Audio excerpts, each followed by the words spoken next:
The president's chief of staff today upping the ante over a diplomatic rift with Cuba and the unexplained ailments among nearly 24 U.S. diplomats in Cuba. Correspondent Rich Edson joins us live from the State Department with new details on this mystery. Good evening, Rich. Good evening, Brett. And Chief of Staff John Kelly presented the strongest accusations yet against the Cuban government over those injured American diplomats in Cuba. We believe that the Cuban government could stop the attacks on our diplomats. The U.S. has only held Cuba responsible for failing to protect American diplomats serving there, not for causing these attacks.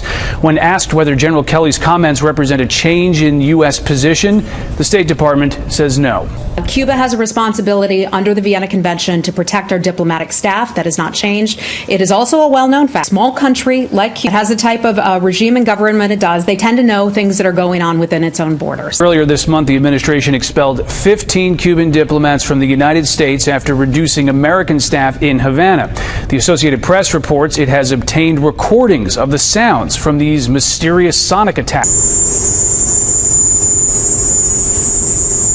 Now, the State Department says it has confirmed 22 cases of injured diplomats because of this. The Cuban government denies any involvement. It's such a strange story, especially when you hear that sound, Rich. Secretary of State Rex Tillerson, meantime, has been on the phone today with allies talking about this decision by the president on Iran. He has. He's been speaking with counterparts. The State Department confirms over the last couple of days, speaking with those in Great Britain, France, Russia, and China. These are all countries that are part of the Iran nuclear deal. Many of them oppose the U.S. leaving it, but the White House says President Trump will announce his administration's Iran policy tomorrow afternoon, likely keeping the United States in the Iran nuclear agreement, at least for now.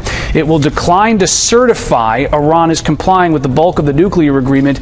That then gives Congress 60 days to restore nuclear-related sanctions against Iran. If it does, the U.S. is effectively out of the nuclear deal. Administration officials say they want to address Iran's terrorist funding, ballistic missile development, and cyber attacks as part of this broader strategy.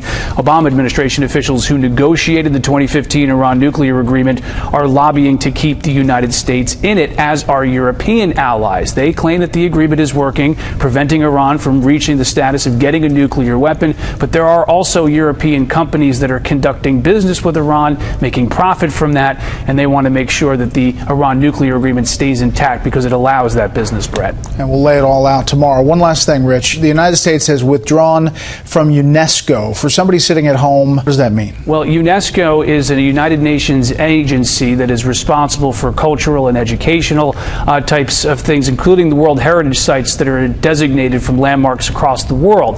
The U.S. is saying that it's leaving UNESCO because it says the organization has an anti-Israel bias, passing resolutions condemning Israel. It kept Syrian dictator Bashar al-Assad on its Human Rights Committee, and officials say this is also a financial decision. The United States owes nearly $500 million to UNESCO. That's because back in 2011, UNESCO let the Palestinian Authority become part of UNESCO officially. There's a U.S. law that says that if the Palestinian Authority is part of any United Nations energy or agency, the United States cannot fund it. And so there are backdated financial dues for the United States there to the tune of about $500 million, Brett. Rich Edson wrapping it all up at the State Department. Rich, thanks.